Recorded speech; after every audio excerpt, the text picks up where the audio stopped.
कि हम किस तरह से अपनी स्टडी के ऊपर कंसंट्रेट कर सकते हैं, हम किस तरह से स्टडी को कर सकते हैं, बड़े गौर के साथ मुताला कर सकते हैं, हम अपनी पढ़ाई में शौक़ किस तरह पैदा करें। तो भाई concentration is directly proportional to aims in life, objectives in life और इन गोल्स इन लाइफ। तो अगर ज़िंदगी में आपके मकासद नहीं हैं, अगर आपकी ज़िंदगी में अचीव्स नहीं है, अगर आपकी अचीवमेंट्स नहीं हैं, अगर आपकी ज़िंदगी का कोई मकसद नहीं है, मिशन नहीं है आगे बढ़ने का, तो आप यकीन माने स्टडी में कभी भी आप कंसंट्रेट नहीं कर पाएंगे, क्योंकि आपके पढ़ाई के पीछे कोई मकसद ही नहीं है, क्योंकि आपकी पढ़ाई के पीछे कोई वाई का ऑप्शन ही नहीं है। आपको पता होना चाहिए, देयर शुड बी ये word Y in your life, कि मैं जो ये काम कर रहा हूँ, मैं ये स्टडी कर रहा हूँ, ये मैं क्यों कर रहा हूँ। अगर आपके पास कोई क्यों लाइफ में मौजूद है तो आप क्या करेंगे, आप अपनी स्टडी पे फोकस कर सकेंगे, आप अपनी स्टडी पे कंसंट्रेट कर सकेंगे। मतलब कहने का कि मकसद, भाई आपकी ज़िंदगी का मकसद होना चाहिए, कोई ना कोई आपकी पढ़ाई का मकसद होना चाहिए। अगर आपके स्कूल आने का या कॉलेज आने का आपका मकसद नहीं है तो आप बिल्कुल बैठ के नहीं पढ़ सकेंगे। आप अपने ख्वाब बड़े करें, कहते हैं ड्रीम बिग अचीव बिग। जितने आपके ज़िंदगी के मकसद बड़े होंगे, जितना आपका कोई मिशन बड़ा होगा, आपकी कंसंट्रेशन भी उतनी ही स्टडी की तरफ होगी। जब किसी मजदूर से ये पूछा जाता है कि आप पूरा दिन धूप में किस तरह मुशक्कत कर लेते हैं, किस तरह से ये काम कर लेते हैं, तो उनका जवाब क्या होता है, वो कहते हैं हमारी जो नज़र होती है वो पूरा दिन आने वाली मुश्किलात पे नहीं होती। जब हमारी जो नज़र होती है वो कहाँ पे होती है, वो शाम को मिलने वाली 800 या 900 रुपये दिहाड़ी के ऊपर होती है। वो जब दिहाड़ी हाथ पे आती है ना, जब शाम को वो हमें देते हैं पैसे, ये लें भाई आपकी 800 रुपये दिहाड़ी, तो यकीन माने पूरे के पूरे दिन की जो थकावट होती है उतर जाती है। तो बिल्कुल इसी तरह होता है। अब पढ़ाई कर रहे हैं, आपको मुश्किलात आती हैं, आपको एक जगह पे बैठ के पढ़ना पड़ता है, लेकिन जब आपकी ज़िंदगी का मकसद अचीव हो जाता है, आप जब अपना टारगेट हासिल कर लेते हैं, तो अल्लाह की ज़ात आपको बहुत ज़्यादा सेटिस्फेक्शन हासिल देती है, आपको बड़ा सुकून मुहैया होता है उस वक्त।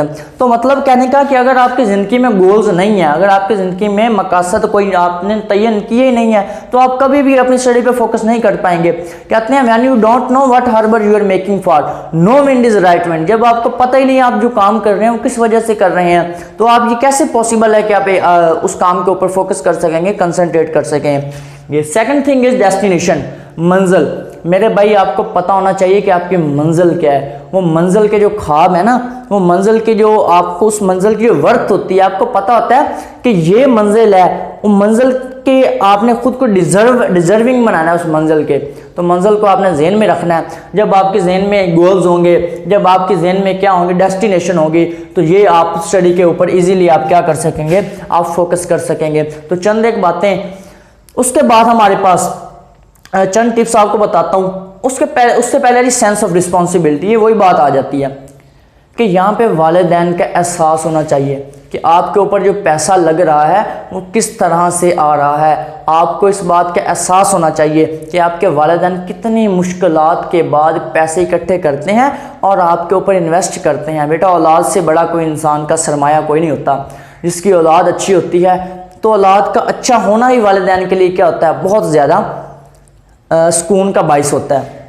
तो सेंस ऑफ रिस्पॉन्सिबिलिटी पैदा करें। जब तक आप में अपनी जिम्मेदारी का एहसास नहीं होगा, आप बिल्कुल नहीं कर पाएंगे। मेरे पास मैं स्कूल में पढ़ाता रहा हूँ जी, तो मेरे पास स्कूल में एक केस इस किस्म का था, मैं आपको वाकया शेयर करता जाता हूँ।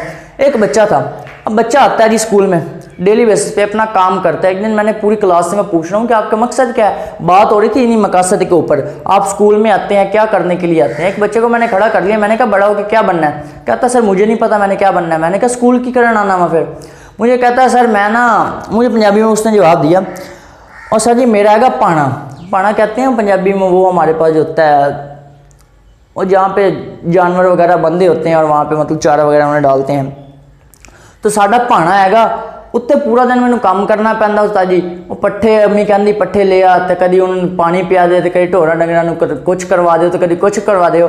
मैं फिर की करना वा, उत्थों काम तो बचने वास्ते मैं किधर आ जाना वा, मैं स्कूल आ जाना। तो मतलब भाई क्या है इस बात का, इसका मतलब यही है कि उसके पीछे सेंस ऑफ रिस्पॉन्सिबिलिटी नहीं है। वो तो पहले ये काम छोड़ के आया बैठा वहाँ पे। अच्छा, अब उस बच्चे की एक बात बड़ी खास थी। बात क्या उसमें खासियत क्या है, वो बंदा अपनी क्लास का टॉपर था। ये देखा एक काम से बचने के लिए वो बंदा दूसरे काम को इंतहाई गौर से करता था। मेरा नहीं ख्याल कि क्लास में अगर मैंने पूरा सेशन पढ़ाया तो पूरे सेशन में कोई एक दिन ऐसा था उस बंदे ने अपना काम ना किया हो। वो लगातार अपना काम करता था, सेंस ऑफ रिस्पॉन्सिबिलिटी। लेकिन क्या है जी, अपना विजन क्लियर नहीं है, अपना विजन उसका क्लियर नहीं था लाइफ में, इसलिए वो कंसंट्रेट बहुत ज़्यादा अच्छी तरह से नहीं कर पाता था। उसे पता ही नहीं था जो पढ़ रहा है वो क्यों पढ़ रहा है, अपना उस फोकस जाता वो क्या कर जाता था, लूज कर जाता था। अब जो हमारे पास है सबसे पहली बात जो आप फोकस के लिए ज़रूरी है वो है कि मेक आ स्टडी प्लान। आपने क्या करना है, आपने एक खास किस्म का मंसूबा बनाना है। आपने पूरा एक शेड्यूल, एक स्केड्यूल, एक टाइम टेबल आपने बना के अपने पास रखना है। आपको पता होना चाहिए आपने किस वक्त पढ़ना है। आपके पास अगर 6 घंटे स्कूल में है तो आपने 2 घंटे आके रेस्ट करना है। अगर आपने आके फिर आप कुरान पाक पढ़ना है, कुरान पाक पढ़ने का जो टाइम है उसके बाद आपने क्या करना है, 1 घंटा खेलना है। तो आपके शाम को 3 या 4 घंटे का एक टाइम टेबल बना होना चाहिए कि भाई मैंने ये वाला काम करना है, इस हिसाब से करना है। अगर आपके पास टाइम टेबल नहीं होगा तो आप बिल्कुल नहीं पढ़ पाएंगे।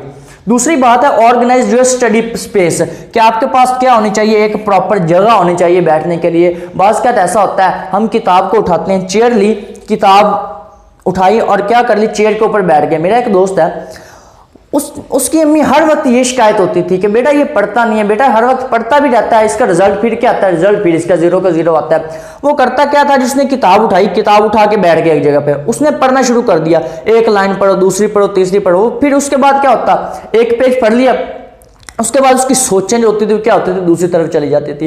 पूरा दिन जो उसने काम किया होता था। तो मतलब क्या कहने का मतलब यही है, स्पेस आपके पास क्या होनी चाहिए, एक खास किस्म, एक जगह पे आपने बैठना है और आपने बार बार अपने खुद को रिमाइंड करवाना है। यकीन करें जब आप खुद को रिमाइंड नहीं करवाएंगे, ये एक्टिविटी ज़हन में रख लें, ये जब भी आपने पढ़ाई करने के लिए बैठना है आपने खुद को 3 दफ़ा रिमाइंड करवाना है।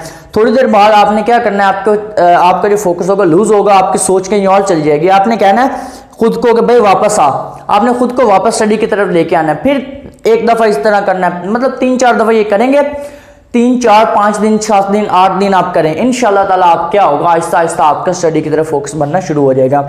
उसके बाद है turn off your mobiles, turn off your laptops and other appliances.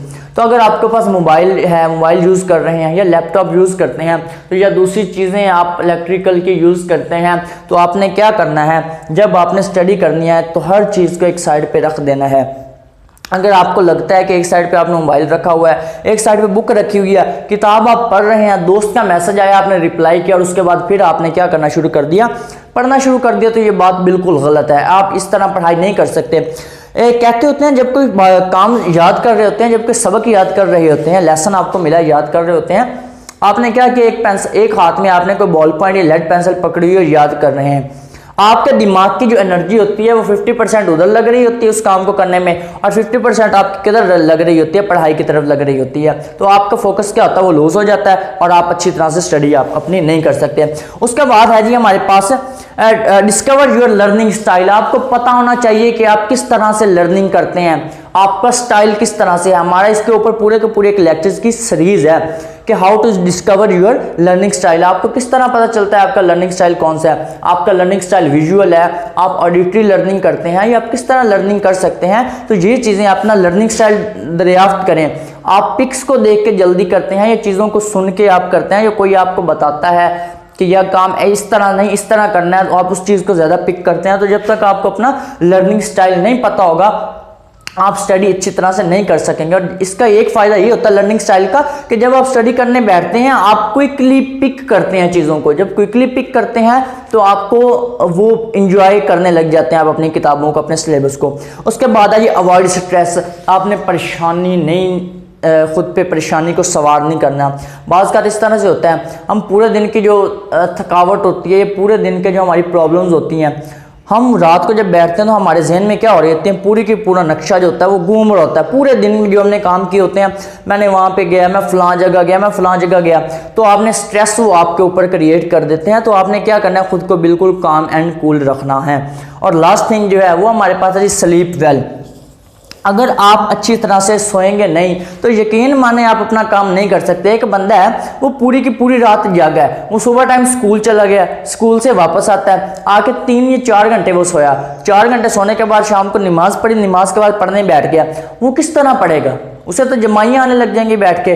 तो हेल्दी स्लीप जो होती है मेरे भाई, जो अच्छी आपके पास नींद है वो बहुत ज़रूरी है। तो ये बच्चों की तरबियत भी जब की जाती है तो आप जितने भी तरक्की याफ्ता ममालिक देखते हैं वहाँ पे एक चीज़ को बिल्कुल इग्नोर नहीं किया जाता, और वो क्या चीज़ होती है, वो स्लीपिंग होती है। आपने 6 से 8 घंटे डेली बेसिस पे सोना है। अगर आप नहीं सोएंगे तो आप अपनी स्टडी पे फोकस नहीं कर सकेंगे। तो बात फिर उधर आ जाती है कि अगर आपकी ज़िंदगी में मकसद नहीं है, अगर ज़िंदगी में आगे बढ़ने की आपके पास उर्ज नहीं है, ख्वाहिश नहीं है, तो आप